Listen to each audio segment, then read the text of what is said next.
اعوذ باللہ من الشیطان الرجیم بسم اللہ الرحمن الرحیم الحمد للہ رب العالمین والصلاة والسلام علی سید الانبیاء والمرسلین وخاتم النبیین اللہم صلی علی سیدنا محمد وآلہ وصحبہ وسلم بعدد ما فی جمیع القرآن حرفا حرفا وبعدد کل حرف الفا الفا۔ معزز ناظرین، السلام علیکم ورحمۃ اللہ وبرکاتہ۔ جاذب پبلیکیشنز میں خوش آمدید۔ میں محمد سعید جاذب آپ کی خدمت میں حاضر ہوں۔ تعلیم القرآن کا سلسلہ جاری ہے اور میں آپ کی خدمت میں سورہ بقرہ کی تفصیلات و تشریحات پیش کر رہا ہوں۔ ناظرین، آپ سے گزارش ہے کہ اس چینل کو سبسکرائب کر لیجئے تاکہ میرے بیانات آپ تک براہ راست پہنچ پائیں، اور اس کو لائک اور شیئر بھی ضرور کیجئے تاکہ اور لوگوں تک بھی اللہ اور اللہ کے رسول کا پیغام پہنچ سکے۔ آج کی نشست میں سورہ بقرہ کی آیت نمبر 132، 133 اور 134 شامل ہیں۔ یہاں اللہ تعالیٰ کا ارشاد ہے وَوَصَّى بِهَا إِبْرَاهِيمُ بَنِيهِ وَيَعْقُوبَ يَا بَنِيَّ إِنَّ اللَّهَ اصْطَفَىٰ لَكُمُ الدِّينَ فَلَا تَمُوتُنَّ إِلَّا وَأَنْتُمْ مُسْلِمُونَ أَمْ كُنْتُمْ شُهَدَاءَ إِذْ حَضَرَ يَعْقُوبَ الْمَوْتُ إِذْ قَالَ لِبَنِيهِ مَا تَعْبُدُونَ مِن بَعْدِي قالوا نعبد إلهك وإله آبائك إبراهيم وإسماعيل وإسحاق إلها واحدا ونحن له مسلمون تلك أمة قد خلت لها ما كسبت ولكم ما كسبتم ولا تسألون عما كانوا يعملون۔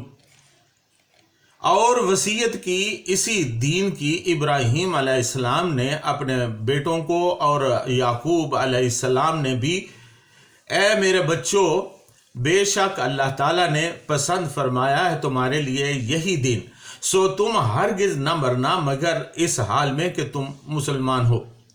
بھلا کیا تم اس وقت موجود تھے جب آ پہنچی یعقوب علیہ السلام کو موت، جب کہ پوچھا اس نے اپنے بیٹوں سے کہ تم کس کی عبادت کرو گے میرے انتقال کر جانے کے بعد؟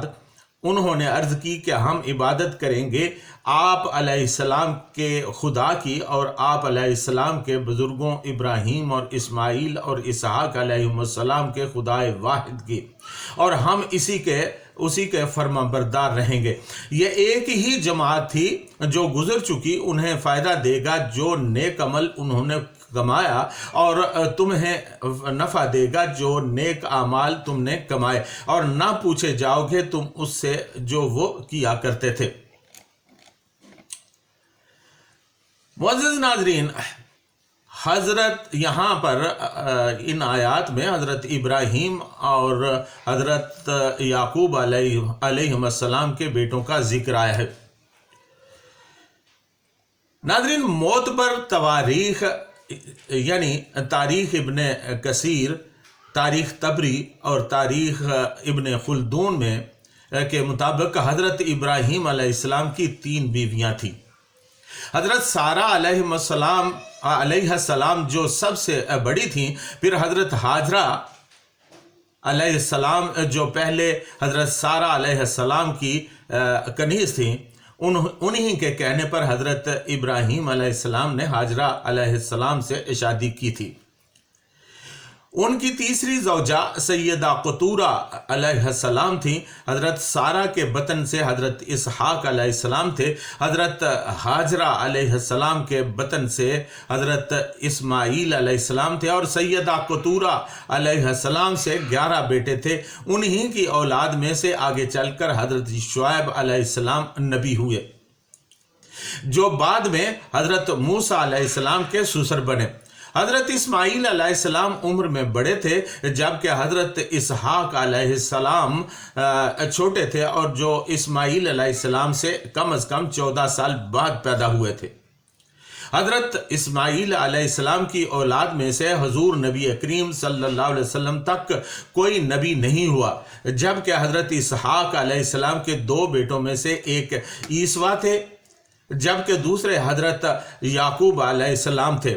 حضرت یعقوب علیہ السلام کی 4 بیویوں میں سے 12 بیٹے تھے، جن میں حضرت یوسف علیہ السلام نبی ہوئے۔ حضرت یوسف علیہ السلام کے ایک بھائی بنیامین کی اولاد میں سے آگے چل کر حضرت موسیٰ اور ہارون علیہ السلام ہوئے۔ عیسیٰ کی اولاد میں سے آگے چل کر حضرت ایوب علیہ السلام پیدا ہوئے۔ ناظرین، تاریخ کے ان حوالوں سے سلسلہ نسب بیان کرنے کا مقصد یہ ہے کہ جن دو انبیاء کا ذکر اس آیت میں کیا گیا ہے ان کی اولادوں کے بارے میں جان لیا جائے کہ انہوں نے اپنے کن بیٹوں کو وصیت کی تھی۔ حضرت ابراہیم اور حضرت یعقوب علیہ السلام نے اپنی اپنی اولاد کو اسی ملت اسلامیہ پر کاربند رہنے کی وصیت کی۔ وَوَصَّى بِهَا ابراہیم بَنِيهِ وَيَعْقُوبَ، اور وصیت کی ابراہیم علیہ السلام نے اپنے بیٹوں کو، اور پھر یعقوب علیہ السلام نے بھی اپنے بیٹوں کو یہی وصیت کی۔ إِنَّ اللَّهَ اصْطَفَىٰ لَكُمُ الدِّينَ، بے شک اللہ تعالیٰ نے تمہارے لیے دین اسلام کو منتخب کر لیا ہے۔ یہ اللہ تعالیٰ کا پسندیدہ دین ہے، اسی پر کاربند رہنا۔ فلا تموتن الا وانتم مسلمون، اور تمہاری موت صرف اسی حالت میں آنی چاہیے کہ تم فرمانبرداری کرنے والے ہو، یعنی دین اسلام پر قائم رہو۔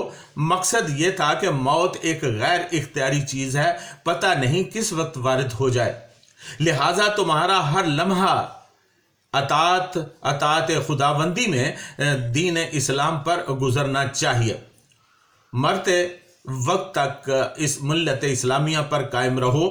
حضور نبی کریم صلی اللہ علیہ وسلم نے ارشاد فرمایا، من مات علی شیء بعث اللہ علیہ، جو شخص جس عقیدے پر مرے گا اسی پر قیامت کے دن اٹھایا جائے گا، لہٰذا ہماری موت دین حق پر آنی چاہیے تاکہ قیامت کے دن یہی دین لے کر اٹھیں۔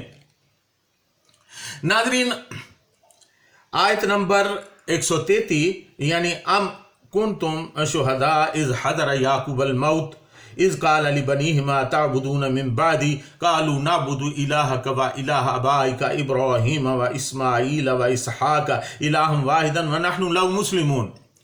اس میں حضرت یعقوب علیہ السلام کی وصیت کا بطور خاص ذکر ہے۔ اس میں یہود و نصارہ کو یاد دہانی کرائی جا رہی ہے کہ تمہارا یہ دعویٰ باطل ہے کہ تم حضرات ابراہیم، اسماعیل اور یعقوب علیہ السلام کو ماننے والے ہو۔ انہوں نے یہودیت یا نصرانیت کی تعلیم نہیں دی۔ پارہ نمبر 3 سورہ آل عمران آیت نمبر 67 میں ارشاد باری تعالیٰ ہے، ما کان ابراہیم یہودیا ولا نصرانی ولکن کان حنیفا مسلما وما کان من المشرکین۔ ابراہیم علیہ السلام یہودی نہیں تھے اور نہ ہی نصرانی تھے، بلکہ وہ ہر گمراہی سے الگ الگ رہنے والے مسلمان تھے، اور نہ ہی وہ شرک کرنے والوں میں سے تھے، یعنی ان کی تعلیم توحید پر مبنی تھی۔ فرمایا ام کنتم شہداء اذ حضر یعقوب الموت، بھلا کیا تم اس وقت موجود تھے جب یعقوب علیہ السلام کو موت آ پہنچی؟ اذ قال لبنیہم ما تعبدون من بعدی، جب انہوں نے پوچھا اپنے بیٹوں سے کہ تم میرے بعد کس کی عبادت کرو گے۔ یہودیوں کی روایت میں موجود ہے کہ حضرت یعقوب علیہ السلام نے بھی یہ بھی فرمایا، مجھے شبہ ہے کہ تم میں کوئی شرک کی طرف میلان نہ رکھتا ہو۔ تو بیٹوں نے بیک وقت آواز دی، قالوا نعبد الہک و الہ آبائک ابراہیم و اسماعیل و اسحاق و الہا واحدا ونحن له مسلمون، کہنے لگے ہم آپ کے اور آپ کے آباء و اجداد حضرت ابراہیم، اسماعیل، اسحاق علیہ السلام کے معبود کی عبادت کریں گے، اور ہم صرف اسی کی فرمانبرداری کرنے والے ہیں۔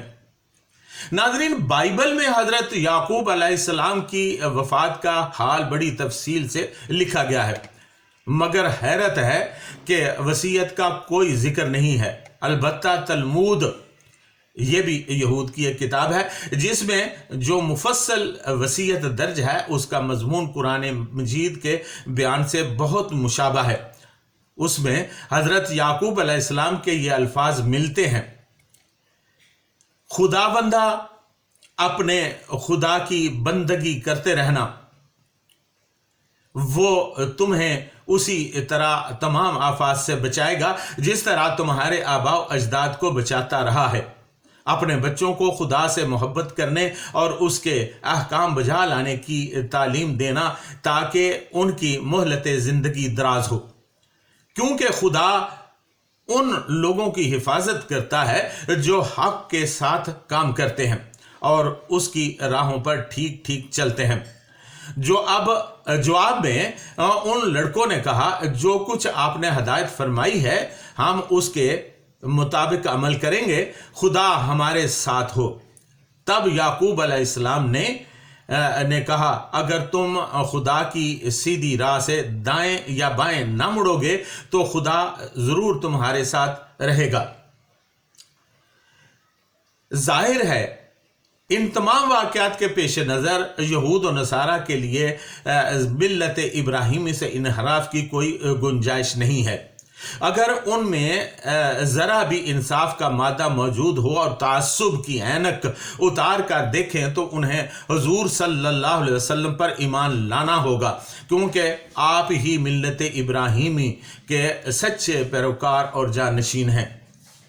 ناظرین، تلک امۃ قد خلت لہا ما کسبت ولکم ما کسبتم ولا تسألون عما کانوا یعملون۔ یہ ایک جماعت تھی جو گزر چکی، ان کے لیے جو کچھ انہوں نے کمایا اور تمہارے لیے وہ ہے جو کچھ تم کماؤ گے۔ تم سے اس بارے میں سوال نہیں کیا جائے گا جو وہ کرتے رہے۔ یہ قرآن کریم کا ایک خاص انداز بیان ہے۔ ہم جس چیز کو فعل یا عمل کہتے ہیں، قرآن اپنی زبان میں اسے کسب یا کمائی کہتا ہے۔ ہمارا ہر عمل اپنا ایک اچھا یا برا نتیجہ رکھتا ہے جو خدا کی خوشنودی یا ناراضگی کی صورت میں ظاہر ہوگا۔ وہی نتیجہ ہماری کمائی ہے، چونکہ قرآن کی نگاہ میں اصل اہمیت اسی نتیجے کی ہے۔